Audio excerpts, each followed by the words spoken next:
নমস্কার বন্ধুরা, দুর্গাপুজো তো এসেই গেল। এখনও কিন্তু আমাদের আসল কাজটা বাকি রয়ে গেল শিউলি ফুল গাছের পরিচর্যা হিসেবে। এই সময় আমাদের যেটা করতে হবে সেটা হচ্ছে প্রত্যেকটা শিউলি ফুল গাছে আমাদের হালকা করে প্রুনিং করে দিতে হবে। তার মানে হচ্ছে একটা সফট প্রুনিং হয়, একটা হার্ড প্রুনিং হয়। হার্ড প্রুনিংটা আমরা ফেব্রুয়ারি মাসে করে থাকি এবং সফট প্রুনিংটা আমরা ঠিক দুর্গাপুজোর 1 থেকে 1.5 মাস আগে করে থাকি।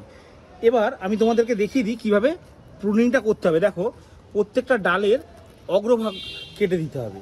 এখানেও দেখো এবং এখানেও দেখো আমরা অগ্রভাগগুলোকে কেটে দিচ্ছি। এতে কি হবে, আমাদের অগ্রভাগ কেটে দেওয়ার পর নিম্নভাগ থেকে মানে পাতার এই অংশ থেকে আস্তে আস্তে নতুন শাখা গজাবে। এই সমস্ত শাখাগুলোর মধ্যে কিন্তু শিউলি ফুলে ভরে যাবে। দেখো, আমি এইখানটা কাটিং করে দিয়েছিলাম, দেখতে পাচ্ছ। এবার তার পাশ থেকে দেখো কি সুন্দর শাখা গজিয়েছে। এই সমস্ত শাখাগুলোতে আমাদের শিউলি ফুল ভর্তি হয়ে যাবে। এর সঙ্গে আমাদের দুটো কাজ করতে হবে। প্রথম কাজ হচ্ছে আমাদের গাছের মধ্যে একটা ভালো খাবার দিতে হবে। কি খাবার দেবো? সব থেকে ভালো হয় তোমার কাছে যদি মিশ্র সার থেকে থাকে মিশ্র সার দিতে পারো।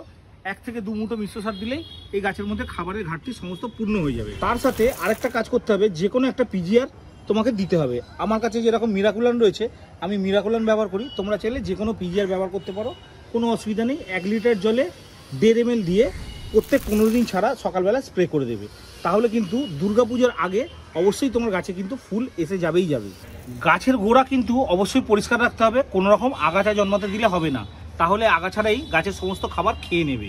এই রকমই অজানা তথ্য জানতে অবশ্যই তোমাকে চ্যানেলটা সাবস্ক্রাইব করে রাখতে হবে। আর ভিডিওটা ভালো লাগলে একটা লাইক করে রেখো।